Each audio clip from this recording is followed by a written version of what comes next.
Il est midi, heure de pointe dans les snacks et restaurants. Pourtant, les tables d'un établissement à un cas de Tapaca restent vides.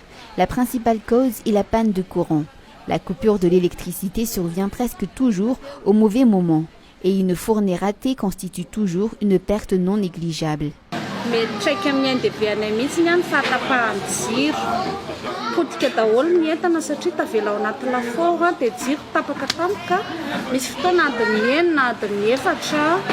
Misy fotoana atoandro tapaka dia tapaka koa ny hariva ao anatin'ilay fitadiavam-bolanay mihitsy. Mantsy ohatra hoe 320 ny ao anatiny ao, pain chocolat 20, pain au raisin 20 vidin'izay zao efa tafakatra any amin'ny 80 000 ariary any. Se trouvant dans le même quartier, une boucherie encaisse à peu près une perte similaire pendant la même période de coupure du courant.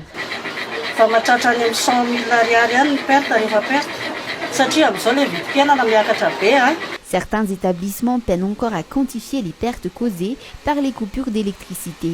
Celles-ci varient selon les heures et les jours de délestage dans certains domaines d'activité qui fonctionnent surtout pendant les week-ends et les périodes de fête. Miankina amin'ny délestage ilay izy indraindray izy tena maharitra indraindray vao miverina indraindray 10 minutes dia efa miverina. Krismasy andro fanaovana manjamanja hoy isika izay dia tena be olona be nefa misy olona tena tsy mahandra an'iny hoe vao tapaka ny jiro dia tena lasa izy mitady solution amiakafa. Pour éviter le pire, certains choisissent de réduire le temps consacré par l'entreprise à une tâche. Il s'agit donc de se mettre à plusieurs pour servir une cliente en un temps record.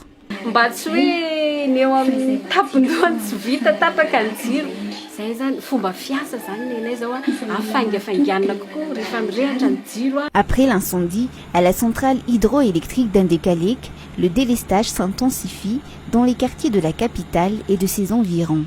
Selon le communiqué du gouvernement, cette situation risque encore de durer quelques mois. Les petites entreprises n'ont pas toujours les moyens de choisir une solution de rechange adaptée, faute de moyens.